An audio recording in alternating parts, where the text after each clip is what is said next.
जंगल के बीचों बीच एक बड़ी सी दुकान थी। कालू की मिठाइयाँ, सबसे सस्ती, सबसे मीठी। एक चमचमाता बोर्ड हवा में झूम रहा था। दुकान पर रंग बिरंगी मिठाइयाँ सजी हुई थी।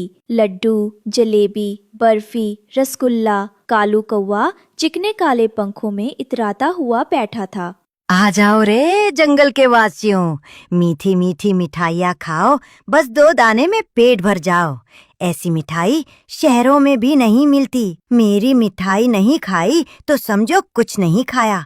सचमुच कालू, तेरी मिठाई बड़ी सस्ती है और स्वाद भी गजब का। मैं तो रोज रसगुल्ला खाने आऊंगा। बीर बढ़ती जाती है। कालू की दुकान पर धंधा जोरों पर चलता है, पर पीछे उसकी रसोई में एक डिब्बा था जिस पर लिखा था खास रंग और स्वाद केमिकल, सस्ता और असरदार।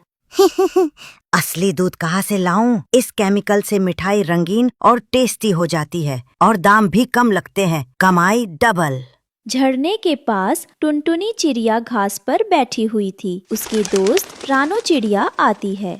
अरे टुनटुनी, तूने कालू की मिठाई खाई? पूरी दुनिया खा रही है। रानो, मैं जब भी कुछ जरूरत से ज्यादा अच्छा या सस्ता देखती हूँ तो मेरा मन पूछता है, इतना सस्ता और इतना अच्छा कैसे? मिठाइयाँ इतनी रंगीन, इतनी मीठी और फिर भी इतनी सस्ती। कुछ तो बात है जो छुपी हुई है। हाँ, मुझे भी शक है। आज सुबह गौरैया की बच्ची गुलगुली वो लड्डू खाकर उल्टी कर रही थी। रानो, हम सब पक्षी एक परिवार जैसे हैं। अगर एक को तकलीफ होती है तो बाकी को भी चिंता होनी चाहिए। और अगर ये मिठाइयाँ सिर्फ मिठाई नहीं बल्कि बीमारी का कारण है तो हमें चुप नहीं रहना चाहिए। हमें कुछ करना होगा रानो। जंगल की भलाई हमारी जिम्मेदारी है। जंगल में अफरा तफरी मच जाती है। कबूतर चक्कर खाकर गिर जाता है। कबूतरी को पेट में तेज दर्द होता है। अरे कबूतर जी, क्या हुआ?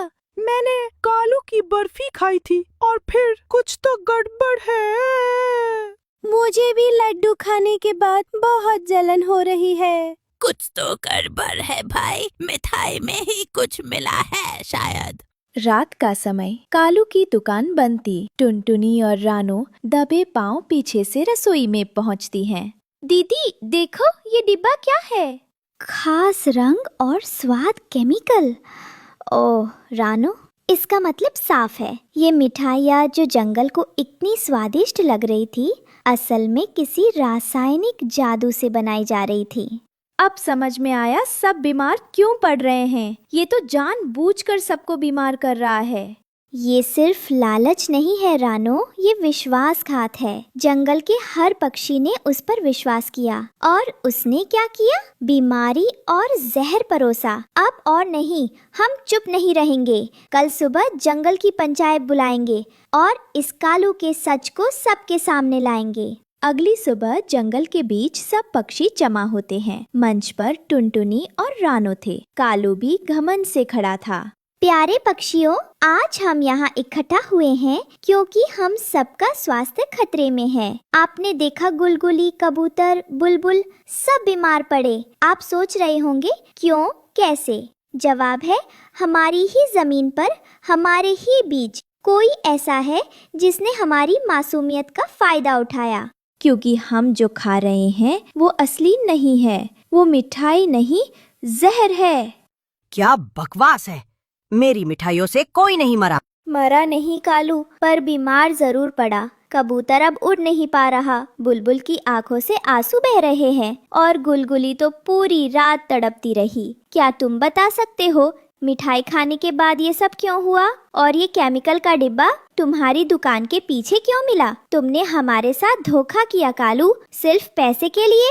और इन बहनों ने उस केमिकल का डिब्बा भी दिखाया है, दुकान के पीछे से मिला है। कालू, क्या ये सच है? क्या तुमने पैसे के लिए हमारे स्वास्थ्य से खिलवाड़ किया? कालू चुप था। सब उसकी तरफ देख रहे थे। फिर वो सिर झुका देता है। मुझे माफ कर दो, मैंने लालच में अंधा होकर ये किया। सोचा था फायदा होगा, पर अब पछता रहा हूँ। कालू, हर गलती की माफी नहीं होती। पर अगर कोई दिल से पछताए और सच माने तो उसे सुधारने का एक मौका जरूर दिया जाना चाहिए। लेकिन याद रखना, ये मौका माफी नहीं, जिम्मेदारी है। आज से तुम्हारी दुकान बंद रहेगी जब तक तुम सबकी मदद नहीं करोगे। तुम्हें जंगल अस्पताल में बीमार पक्षियों की सेवा करनी होगी, सबके दर्द को समझना होगा। शायद तभी तुम सच्चे मन से बदल सको। हाँ, जब तक तुम सबका भरोसा वापस नहीं जीत लेते, मिठाई नहीं सेवा ही तुम्हारा काम होगा। मैं तैयार हूँ, जो सजा दोगे मंजूर है, बस मुझे एक मौका दो खुद को बदलने का। कालू अस्पताल में बुलबुल को पानी पिला रहा था, कबूतर की पीठ दबा रहा था। टुनटुनी और रानो दूर से देख रही थी। अब देखो कालू कितना बदल गया है। रानो, दुनिया में सबसे बड़ी बात यही है गलती मानना और उसे सुधारने का प्रयास करना। जो पक्षी खुद को बदल सके वही सच्चा और समझदार पक्षी होता है, और हमें भी सीख लेनी चाहिए। आंखें बंद कर किसी पर भरोसा करना खतरनाक है। अब से हर मीठी चीज को परखेंगे, हर बात को समझेंगे, क्योंकि जान है तो मिठास भी है।